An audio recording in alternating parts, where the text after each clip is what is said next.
मुझे एक बात नहीं समझ में आ रही कि भाई तुम ये पढ़ाई लिखाई करके जॉब लेके करोगे क्या? क्यों कर क्या रहे हो तुम?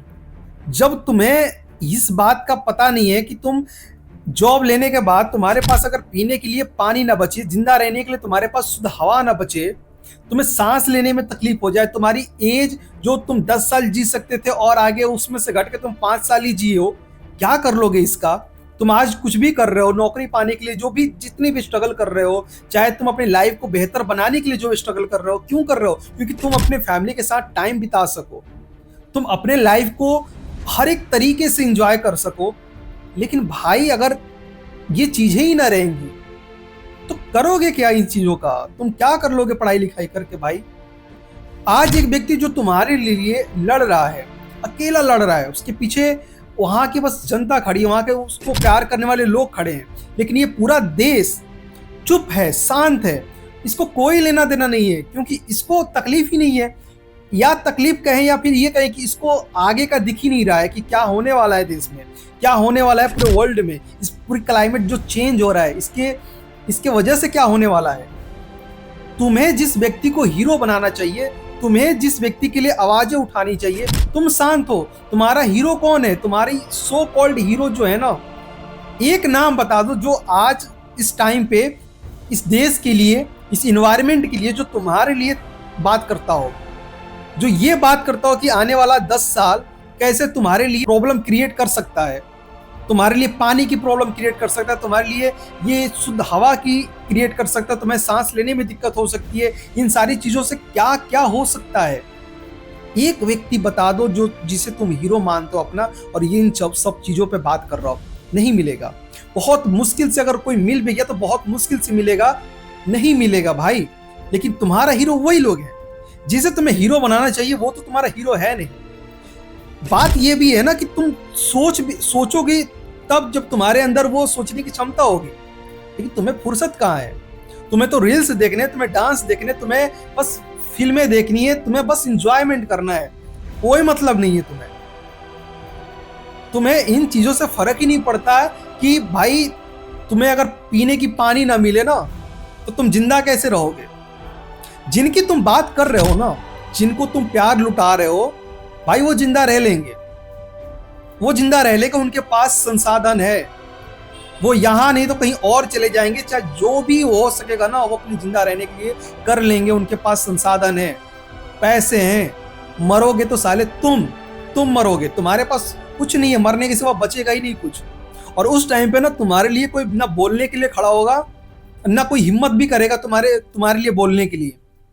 आज अगर कोई तुम्हारे लिए लड़ रहा है ना, उसकी तो रिस्पेक्ट तुम करने से रह गए यार। वो जो लड़ाई लड़ रहा है ना व्यक्ति अकेले खड़ा होके इन्वायरमेंट को प्रोटेक्ट करने के लिए, तुम्हें हमेशा एक ऐसी लाइफ देने के लिए जो तुम सुकून से जी सको, एंजॉय कर सको, उस व्यक्ति के लिए तुम वो चीजें छोड़ो ना, वो चीजें तुमसे नहीं होगा, तुमसे तो वो लड़ाई होने वाली नहीं है।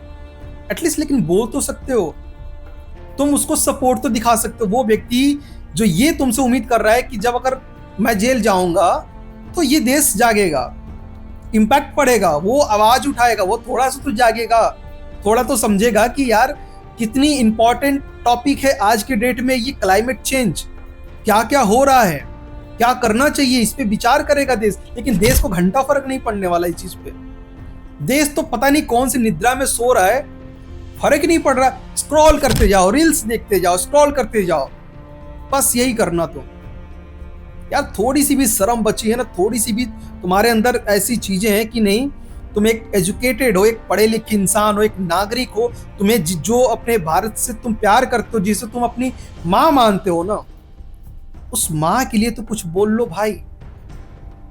तुम्हें कहीं जाना नहीं है, तुम्हें कहीं आना नहीं है, तुम्हें बस, तुम्हारे पास सोशल मीडिया है, तुम्हारे पास इंस्टाग्राम है, व्हाट्सअप है, यूट्यूब है, कहीं तो बोलो तुम, इतना तो कर लो भाई है, अपने माँ के लिए कर लो, जिसे तुम अपनी माँ कहते हो, जिन नदियों को तुम अपनी माँ का दर्जा देते हो। देख लो क्या हालत बना रखा है अपने माँ का तुमने, उसके लिए तो आवाज उठा लो। इतना ही अगर कर लोगे ना तो तुम्हें खुद में प्राउड महसूस होगा, तुम खुद में तो ये फील करोगे कि तुम हो, तुम हो इस देश के लिए, तुम डिजर्व करते हो कि तुम्हारे लिए कोई बोले, तब तुम महसूस होगा। अभी तो निकलो, थोड़ा बाहर निकलो, देखो क्या हो रहा है दुनिया में भाई। रील्स से और ये स्क्रॉलिंग से जब बाहर निकलोगे ना, तब तुम्हें समझ में आएगा। बाहर निकलो, इससे बहुत इंपॉर्टेंट है।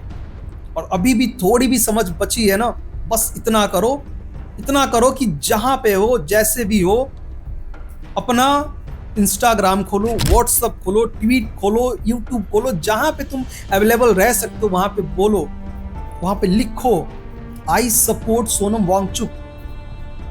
इतना बस करना है। दिखाओ, अपना प्यार दिखाओ भाई। बस प्यार दिखाना है उस व्यक्ति के लिए, अपने देश के लिए, अपने एनवायरनमेंट के लिए। ये प्यार अगर तुम दिखाना जिस दिन शुरू कर दोगे, तो ये जो प्रॉब्लम है ना, वो प्रॉब्लम भी खत्म हो जाएगी। और अगर तुम प्यार देना शुरू करोगे ना, तो आगे से प्यार तुम्हें मिलेगा भी।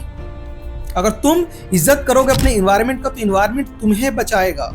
अगर तुम इज्जत करोगे अपनी नदियों का, तो वो नदी तुम्हें पानी देगी स्वच्छ, जिसे तुम पीकर जिंदा रह सको। तो तुम्हें पहल करना पड़ेगा। सिर्फ तुम बैठे रहोगे कि कोई तुम्हारे लिए लड़ेगा, तो नहीं, कब तक लड़ेगा।